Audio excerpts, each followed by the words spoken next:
Jack the Ripper was the first modern serial killer. Over 10 weeks in the autumn of 1888, he butchered 5 women, and the police couldn't catch him. All the things that we would do at a crime scene now, they weren't able to do then. They didn't have fingerprints, couldn't blood group, blood type. Laura Richards is a behavioural psychologist working with the Violent Crime Command at New Scotland Yard. She's agreed to re-examine the facts of a case that has been buried by conspiracy theories and myth.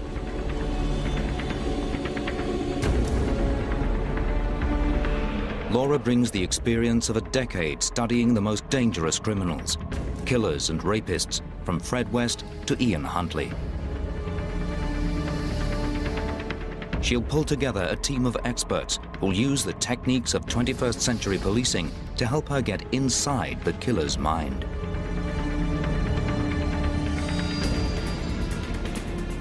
More than a century after he stalked the streets, the hunt for Jack the Ripper has begun again.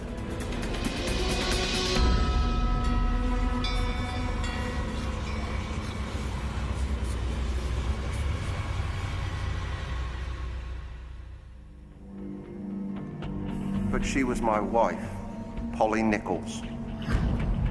She was my sister Annie, the widow of John Chapman. You've got an offender who's prolific, who's predatory, who's killing women.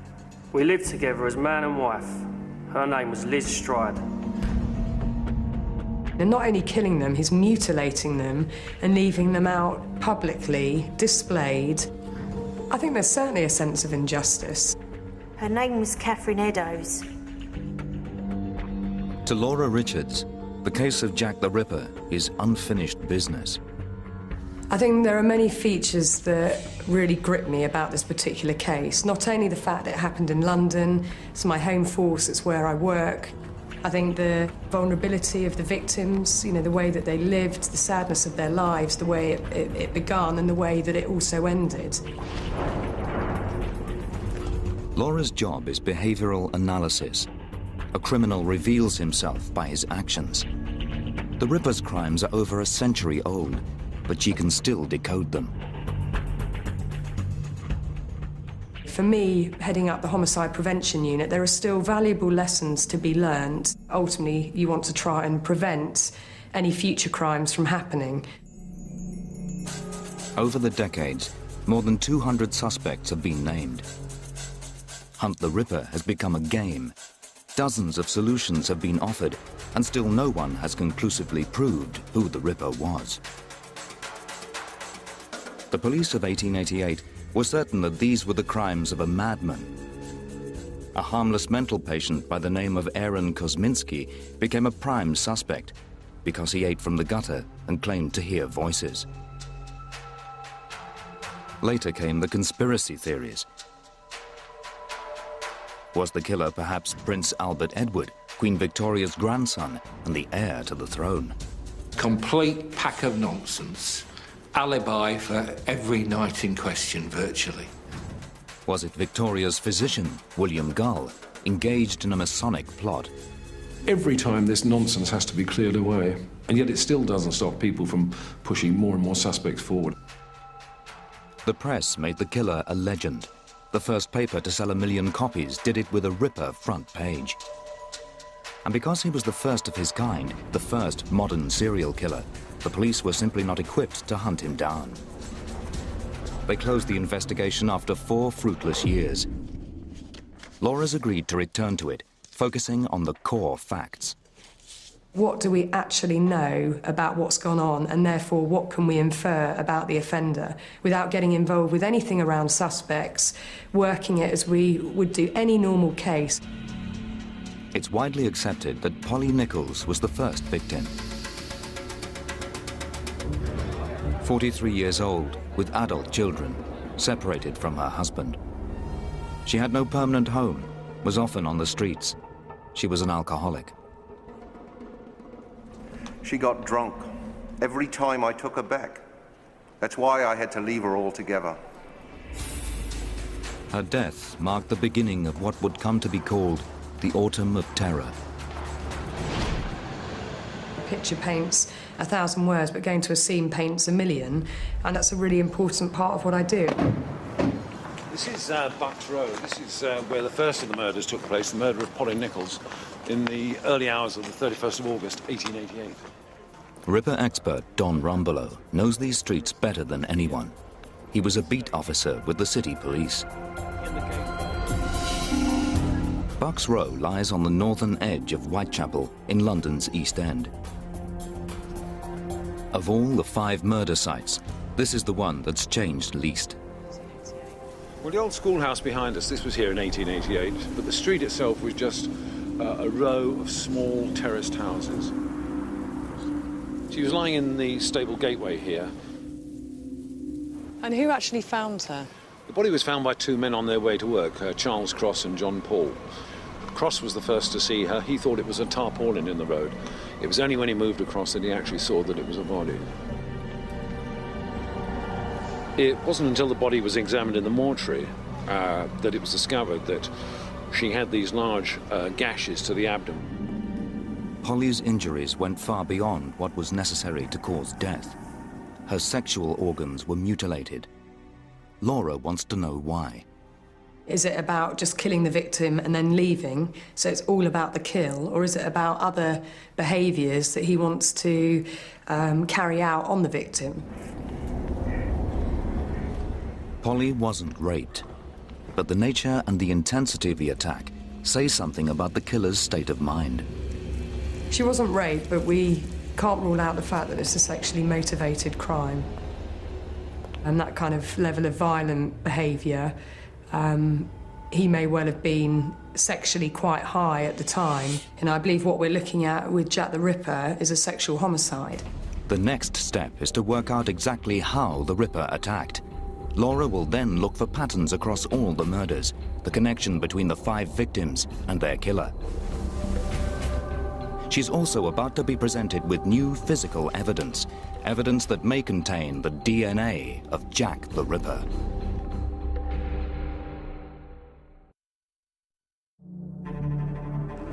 In the East End of London, in the autumn of 1888, 5 women were murdered by Jack the Ripper. Laura Richards is trying to build a psychological portrait of the first modern serial killer.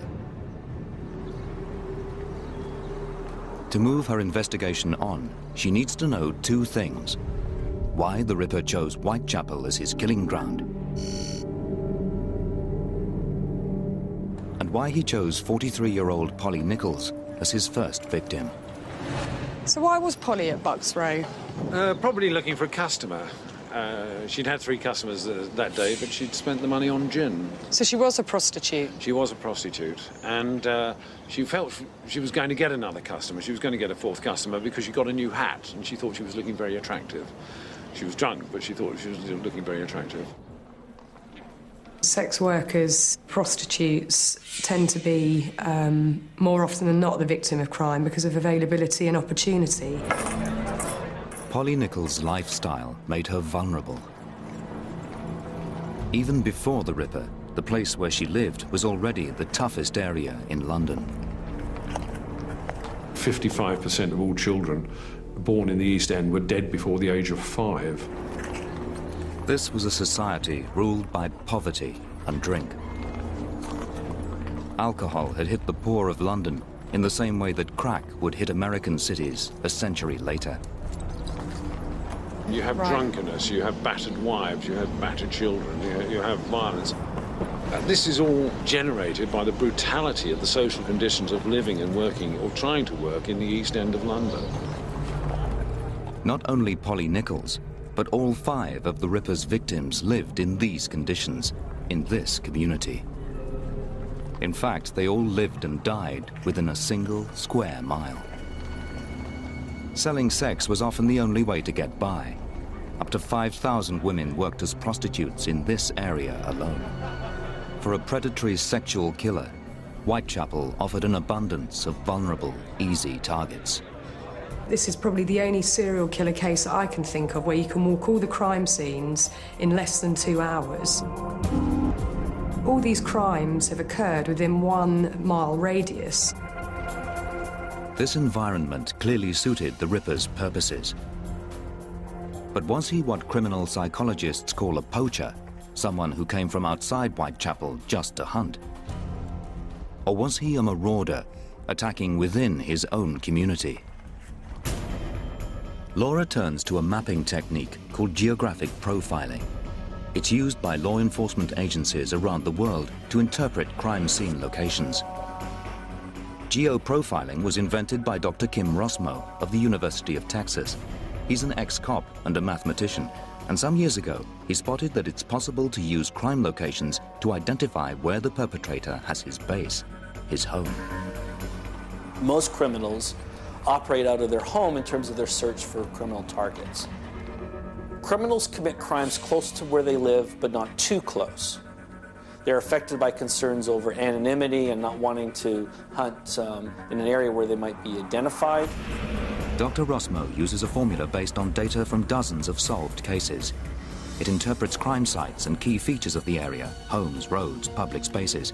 He then calculates where the offender comes from. We use a computer program to do upwards of 1 million calculations to determine the most likely area. It produces a map where color indicates probability. The offender's home is least likely to be in the black areas, most likely to be in the red. Given that the Ripper killings all took place within 1 square mile, it should be possible for Dr. Rosmo to pinpoint the street where the police of 1888 ought to have started their hunt. While Laura waits for the results of the geographic profile, she looks at the circumstances of the second killing. It happened 9 days after Polly's body was found, and only half a mile away, in Hanbury Street. The victim's name was Annie Chapman.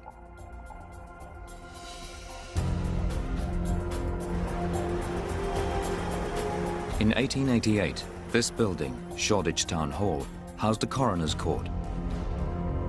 It heard the details of the Ripper's crimes. Today, Laura's come here to talk to Neil Sheldon.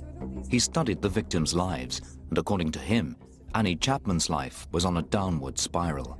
Could you just tell me a bit more about that, Neil? Yes, they all come from very ordinary working class backgrounds. Only Annie Chapman possibly came from slightly better off background. Her husband died 18 months ago now. After that, she rather gave up. They lived a very ordinary life together. John had got some work with a gentleman in Bond Street. He worked for as a coachman, but unfortunately Annie had apparently been stealing from this person, and so they lost their jobs. At this time, it was more than likely that they started to drink. She'd certainly had enough that night. Right, so that was quite typical, and we certainly know that she was also a commercial sex worker or a prostitute. Yes, she resorted to that on occasions, yes. The yard where Annie was killed doesn't exist anymore. But to understand what happened, Laura needs to build a mental picture of the crime scene. She consults photographs and contemporary drawings. A model marks the way that the body was positioned. Imagine that this is 29 Hanbury Street, and behind us is a row of 3-storey Victorian terraced houses. At around 6 a.m. on the morning of the 8th of September, John Davis, a wagon driver, came down the stairs of number 29. He was leaving for work. He saw that the back door was slightly ajar. He went to investigate.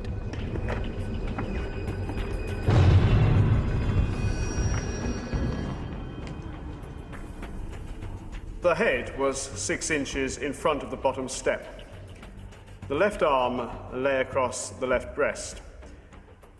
The legs were drawn up, the feet resting on the ground, and the knees turned outward. My initial thoughts on this scene are that it's not too dissimilar from Polly Nichols, the way that the victim has been left, certainly in an exposed way.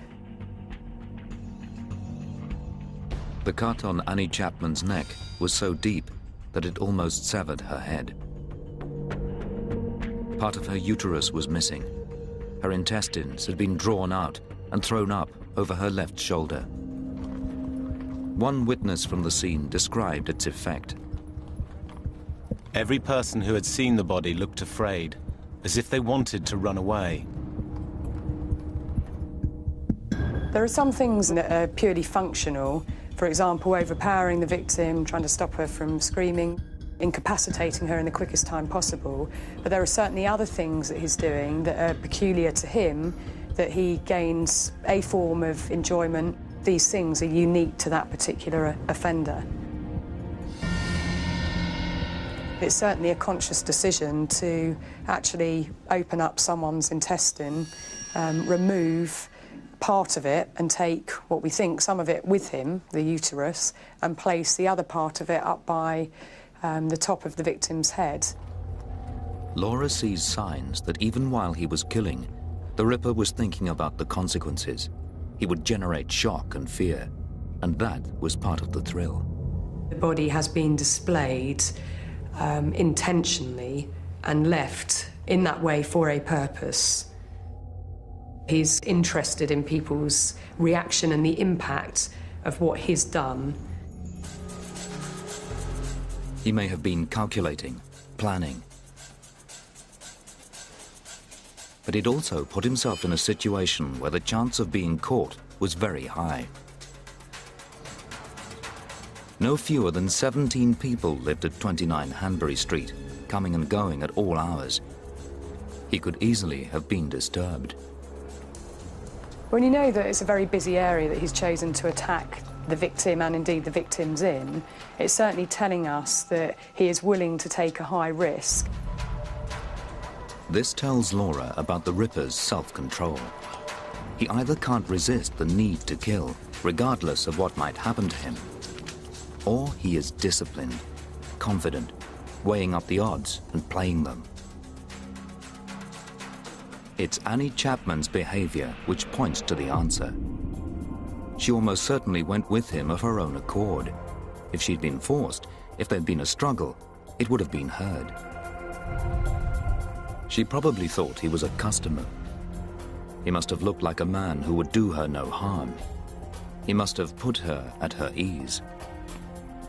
The police of 1888 thought they were looking for an obvious lunatic, someone more animal than man.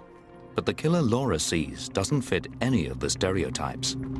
The off-the-shelf profile would state that this offender has low interpersonal skills, cannot communicate with women, would not have a relationship with women. I just don't buy into that. That's not something that I've seen over the 10 years of working violent crime. A lot of these offenders do have relationships with women. It appears that the Ripper managed to conceal what he was until the last second.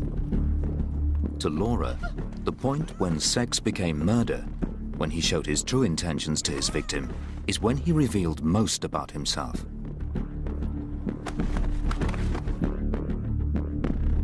This moment will now become her focus. Jack the Ripper knew what he was doing, so Laura needs to know, in detail. Violence is a choice. He's chosen to do that, to express himself in that way. And in the cold light of day, we're trying to make sense of what he's done. She turns to Peter Dean. He's a coroner and a police surgeon for a division of London that includes Whitechapel. If the Ripper struck today, it would be on Peter Dean's patch. As an expert witness, his job is the interpretation of wounds. And by looking at what happened across all the killings, he's able to build a picture of how the Ripper claimed a victim. He breaks an attack down into distinct phases: controlling, killing, and mutilating. In a sense, he's got three things to do, and the first two have to be achieved quite quickly.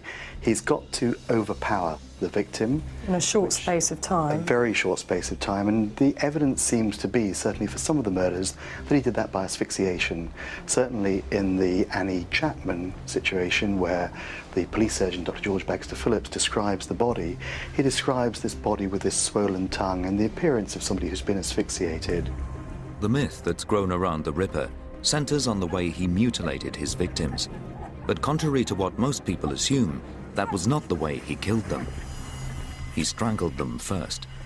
I know from a lot of my work, it's actually quite hard to kill a victim using manual strangulation. Yeah. If you're talking about a purely asphyxial process, it takes time, it takes force. If they're not already dead from asphyxia, he's confirming it with the cut throat. And then, whilst they're on the ground, he then does the mutilations and what he's now become infamous for, the rippings. Absolutely. This phase is, in Laura's eyes, the Ripper's goal. He goes beyond the functional business of control and killing to doing those things which excite him and satisfy him. It tells you about, in terms of the signature, about his fantasy base. It tells you about the fact that he's deriving some form of pleasure. I would infer that it's something about anger, something about power and control. He didn't kill by cutting. He killed in order to cut. This part of what he did has been a source of grim fascination ever since the crimes were committed. It's also given rise to one of the great myths about the case. The idea that the perpetrator was a surgeon has refused to go away. It started with the doctor who performed Annie Chapman's post-mortem, who thought he saw signs of surgical training, but his theory had little support. Later doctors have disagreed with that, and Dr. Bond, who reviewed all of the post-mortems, and it was his view that this was somebody who didn't have any anatomical or surgical knowledge, nor even the knowledge that would have been obtained by working as a butcher or a horse slaughterer or the other things that would have gone on at that particular time. To Laura, the question of how skilled the Ripper was distracts from something far more important: the psychological drive it takes to inflict this much damage on another person. We look at it quite coldly. It's happened and we're being very matter-of-fact, but to kill someone actually takes an awful lot. Laura has spent years studying killers and what motivates them.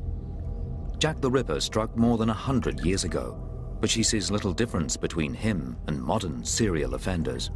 I've collected a large database of violent and serial offenders and then tracked them right back to their childhood to see what's gone on. Something that's traumatic, something, around physical, emotional, sometimes psychological abuse, which has led them to become the person they are. Powerless people will always seek to take the power back, and I put Jack the Ripper in that bracket. Laura's experience tells her that the Ripper's cruelty had its roots in something he himself had suffered. The people of London in 1888 didn't have the luxury of an explanation. There was a killer amongst them, different from anything they'd known, capable of striking at will. They had never heard the term serial killer, but they waited to see if he would strike again. They could not know that he would take his next 2 victims within the space of 1 hour.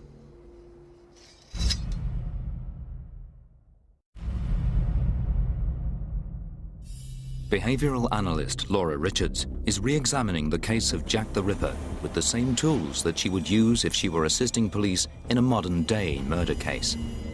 She works on the basis that everything he did was a choice, which says something about him. She now receives a visit from her old mentor, John Grieve. He retired from the Met in 2002 as one of London's most senior and respected policemen. He's tackled some of the largest and most complex manhunts in the history of this city. He's also an expert on the Ripper case and brings news of a new development in the story. It relates to Jack's 4th victim, Catherine Eddowes. It had been thought that no physical evidence survives from the case, but someone has come forward claiming to own a piece of clothing, a shawl that was taken from Eddowes' body. A team of forensic scientists have gone to take samples. The authenticity of the shawl is far from certain. It belongs to the descendants of one of the policemen who attended the scene. Though it's in private ownership now, it spent some time in the Crime Museum at New Scotland Yard. And if it is genuine, it is the last physical link that anyone has to the Ripper crimes. So there is what is said to be Catherine Eddowes' shawl. Well, if we don't do a test on it, we won't know whether we can match some of the DNA to some of her surviving relatives. DNA samples are useless without something with which to compare them.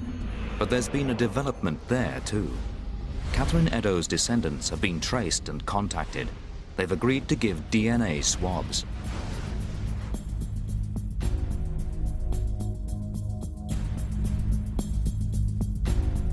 As long as that shawl has never been anywhere near the family, if you can just prove that distance, then you might be able to prove that that was in fact Catherine Eddowes' shawl. You don't know until you test it. If a link is established between Catherine Eddowes and the shawl, then any other genetic material will have to be recorded and preserved for use in any future investigation. This may be the last chance anyone has to get the DNA of the Ripper from one of his victims. Catherine Eddowes was killed on the 30th of September 1888. Ripperologists call that night the double event, because it also saw the death of another woman, Liz Stride. This was the most well-documented night of the Ripper's career. Using police records, witness statements, and testimony from the coroner's court, it's possible to construct a precise timeline of what happened where. Laura's going to pool her expertise with that of John Grieve. He's handled dozens of difficult police investigations. They're going to track Liz Stride and Catherine Eddowes through their final hours. At 8 o'clock on the morning of the 29th, Catherine Eddowes was seen leaving a pawnbroker's shop. She'd hocked a pair of work boots belonging to her partner, John Kelly. She got 2 shillings and 6pence, and she spent it all on food. That certainly tells me something about total poverty if you're having to sell your shoes. Well, how's he going to get his boots back to go back to work on Monday morning? Where's she going to get 2 and 6pence from? It's known that Catherine Eddowes worked as a prostitute, and she certainly got more money somehow, because she started drinking heavily. Police reports place her in Aldgate High Street at 6 o'clock. She's blind drunk, which renders her vulnerable, which again is a third time that that's actually happened across these particular cases. A mile away, Liz Stride had been drinking too. She was spotted at the Queen's Head public house and later at the bar of the Bricklayers Arms.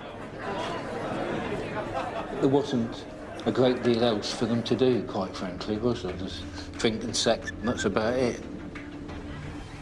Like Catherine, Elizabeth Stride was a prostitute.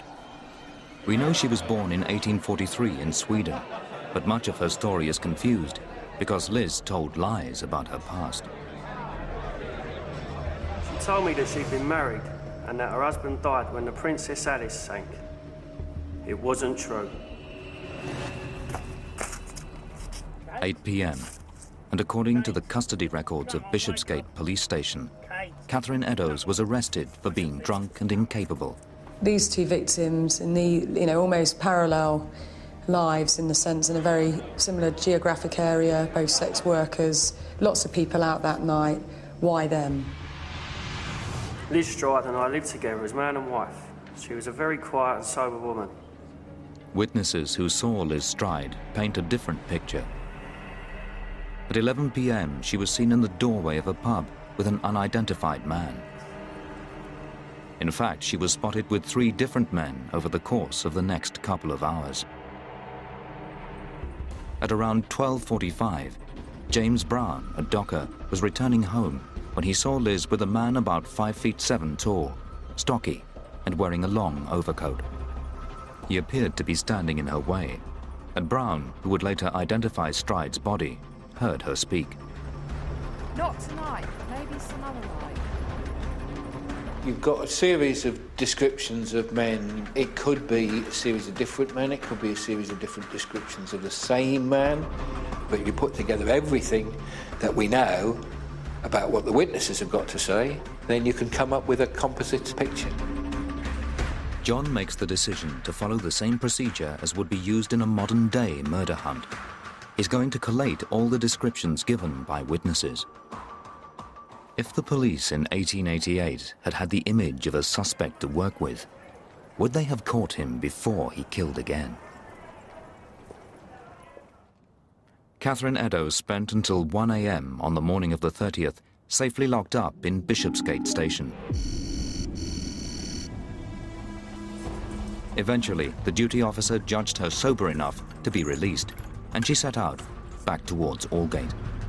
The sad thing is, and I dare say they did notice it, that they'd released her at a time and place when the hunter was out looking for his next victim. He had already found Liz Stride. Her body lay in Berner Street. When it was discovered at 12:45, it was still warm. The cut to the throat which killed her was still bleeding. She had died less than 5 minutes before. Beyond this single wound, there was nothing else. No mutilation. The discoverers have actually disturbed the murderer. They've turned into the yard and disturbed the murderer at his work. The people who disturbed the Ripper weren't quick enough to save Liz Stride's life. They may have unwittingly sealed Catherine Eddowes' fate. The offender feels they have to complete, they have to satiate some particular need. He's probably pumped up with adrenaline, on the hunt and on the prowl for the next person to make damn sure this time he's going to get that opportunity and he's going to see the offence through, complete it. We know that the Ripper was in Berners Street around 1 a.m. and we know that he went west to Mitre Square. He can have arrived there no later than 1:30, because when the body of Catherine Eddowes was found at 1:45, it was obvious he had spent some time with it. Catherine Eddowes suffered worse degradation than any of the previous victims. It could be through anger of the first bungled attempt. Ultimately, he only knows what was his state of mind at that time.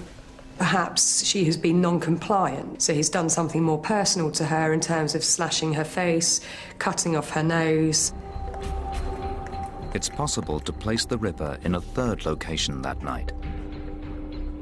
At 2:55, PC Alfred Long was conducting a search in Goulston Street. His eye was drawn to some graffiti, and directly beneath it, a piece of bloodied cloth. It had been cut from an apron that Eddowes was wearing. It's probably the only thing we know for absolute certain that the murderer took from one scene and put somewhere else. What's most important about this is the when and the where. In Berners Street, he'd been interrupted. He started hunting again and found Catherine Eddowes in Mitre Square. The find in Goulston Street says that he then changed direction. His work was done, the night was over, so where was he heading? Was he making his way home? How close to where he lived did he commit his crimes? 1 week later, a letter arrived with Mr. George Lusk.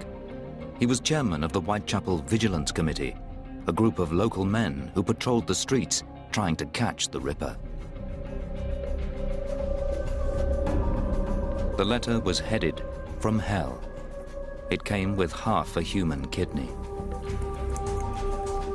Mr. Lusk, sir, I sent you half a kidney I took from one woman and preserved it for you.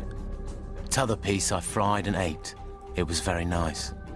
I may send you the bloody knife that took it out, if you only wait a while longer. Signed, catch me when you can, Mr. Lusk. The newspapers and police received hundreds of hoax messages claiming to be from the killer. But none of them have the credibility that this letter carries. This was a kidney which showed signs of Bright's disease, which was a disease of the kidney that Catherine Eddowes was said to have suffered from. The length of renal artery on the kidney corresponded with the length remaining in Catherine Eddowes' body. Now, if all of these accounts were true, then this clearly gives a lot more credibility to the Lusk letter. What does the letter reveal about its author? Some people say it's a trick, that the Ripper wrote it as an educated person trying to put people off the scent by appearing semi-literate. Laura turns to forensic linguist Dr. Frances Rock. She specializes in the analysis of this kind of text. What does it possibly tell us about the offender? There are words that are interesting, like two words that have E's, as we might see to the modern eye, missing from the end: knife and while. They look like mistakes to us now, but at the time, maybe this author wasn't aware that this was wrong. We can't use this letter to identify one definite author. But we can make all sorts of observations which may help us to think about who the killer might have been. It's unlikely that the writer of this letter will have necessarily had a full education. This letter offers few revelations. But conspiracy theories aside, the obvious explanation is the likely one. The author was poorly educated. That puts him in the lower classes. For Laura, the letter offers two other clues: the reference to cannibalism and the fact that George Lusk was its recipient. I've dealt with only 2 cases in 10 years where there's been cannibalism, where an organ's been taken with the intent of actually frying it and then eating it. Perhaps that's something that he wants people to believe, that that's what he's done, to instill more terror, and create that real impact on the local community. Unlike those letters, which were definitely hoaxes, this one didn't go to the government or the press. Jack didn't seek to have a national or global impact. He sent it to a local community leader. His attention was focused not on the wider world, but on Whitechapel. All the evidence is pointing one way, towards the idea that the Ripper was a local man. On the morning of the 9th of November, 1888, Thomas Bowyer went to Miller's Court in Whitechapel to collect rent from one of his tenants. When he received no answer, he peered through the window. He later told the press that what he'd seen was the work of the devil.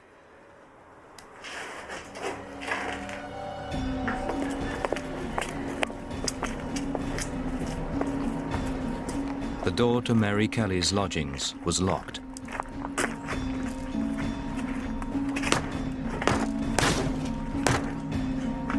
Pieces of her lay around the room. We know less about this 5th victim than any of the others. She was younger than them, around 25. She was said to be pretty, although no photograph of her in life exists. She, too, was a prostitute, but she was the only one of the Ripper's victims to have a permanent address. She was the only one to be killed inside.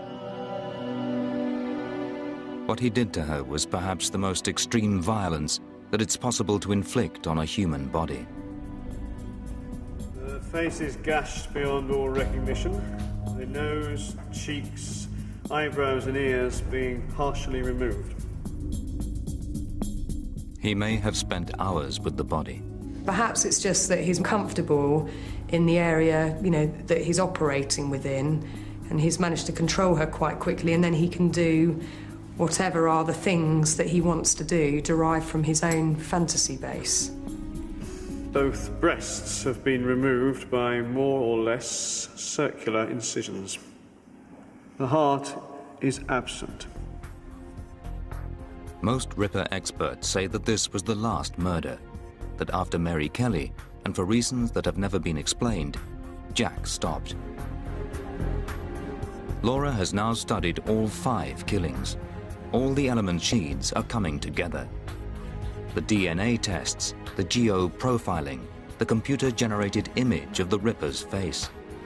With all this information, how close can she come to unmasking him?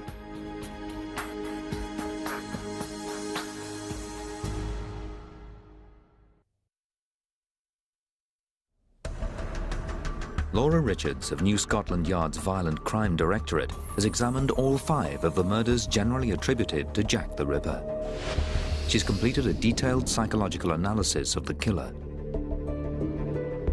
John Grieve, formerly head of Scotland Yard's Murder Squad, has been pursuing his own lines of inquiry. He brings news of 2 developments. The first is the result of an attempt to extract DNA from some clothing that was said to have been taken from the body of Catherine Eddowes, the 4th victim. It offered a last chance more than a century after the murders to collect forensic evidence directly linked to the Ripper and his victims. But the tests did not reveal DNA. Well, they haven't got anything useful. There's nothing we could use either evidentially or even from an intelligence point of view, so there's nothing helpful out of the DNA, and there isn't likely to be. So that line is pretty much closed. 118 years have passed since the murders. All the physical evidence has gone or been contaminated beyond use. And yet there's still plenty of evidence of the kind that doesn't decay. John's been re-examining witness statements. There's a popular misconception that nobody ever saw the murderer here and he just vanished into the fog of London. Well, that's just not right. There were witnesses who were thought highly of at the time by the police. 13 different people gave descriptions of men seen near the crime scenes or with the victims shortly before the murders. Of course, there's problems with eyewitnesses, and there are problems with these eyewitnesses. Some of these statements differ greatly. They're clearly describing different people. But many of them are similar enough that they could well be talking about the same man. We could pull together all these descriptions and you could come up with a composite. Working with the data from these statements and police reports, a digital artist has produced an e-fit of the kind used in modern criminal cases. 25 to 35 years of age, 5 feet 5 to 5 feet 7. This is the man that the police of 1888 should have been hunting. Laura believes he was there, in Whitechapel, riding his luck. According to her psychological reading, this man was not the criminal mastermind of legend. He's certainly no Einstein. We know that he's a risk taker. He's impulsive, irresponsible. This is someone who hasn't been detected, and you can say 80% of that's probably due to chance and luck, and 20% may be down to his tactical planning around what he's done. And yet, he's clever enough to balance his risks. He also knows how to get out or leave the scene when things get too risky. We equally know that he's determined. You know, we've got 2 attacks, a double event in one night. He hasn't attacked Liz Stride, bungled it, and decided things are too risky. He's actually gone a mile away and attacked someone else. The man she describes is socially skilled. It makes him efficient at targeting women. You know, probably come across on a superficial level as being charming. He could get away with it to a degree, which doesn't rule him out of having short-term relationships with females. Beneath the surface is a complete lack of normal emotion. I think he'd certainly have a lack of empathy or remorse or levels of guilt about what he's done. I don't think he would be bothered. He certainly seems to see the victims as objects. It's the combination of these traits, charm, determination, and ruthlessness, hidden by the ability to blend in, that makes him dangerous. The key point is, if he was so obvious, he would have been put into the inquiry time and time again by lots of different people. This guy, you know, he'd be unassuming, he'd be inoffensive, and he'd be right under their noses. The place to hunt for him was close to his crimes in Whitechapel. But where? Laura asked geographic profiler Kim Rossmo to look at the case, and he now thinks he can identify the street where the killer was most likely to live.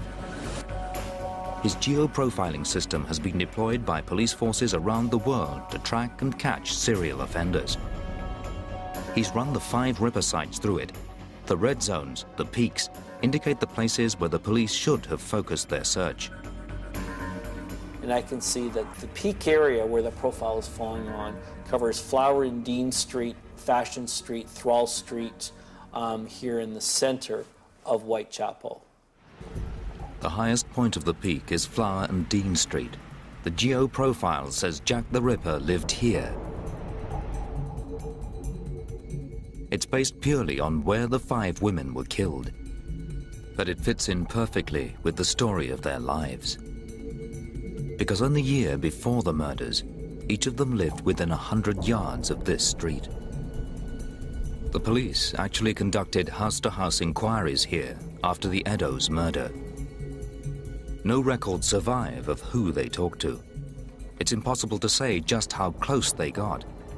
But Laura believes that the Ripper would have been interviewed and discounted. I would expect there to be some form of contact between Jack the Ripper and the police. Many times I've heard officers say, I will know him when I see him, but in all those times, it has never been correct because the offender isn't ever what they perceived him to be. He's someone who's been totally overlooked by very virtue of the fact he's so ordinary and so mundane, and I think that's the whole point here. He's committed an extraordinary set of offences, but he's probably quite an ordinary guy. This may be as close as it is possible to get to the first modern serial killer. But if the police then had had the tools that are available today, things might have been different. Most of us would never have heard of Jack the Ripper. There would be no myth, no mystery. Somebody who's sitting in the investigating officer's chair, if he'd had all the information that we could give him now, he'd have got it.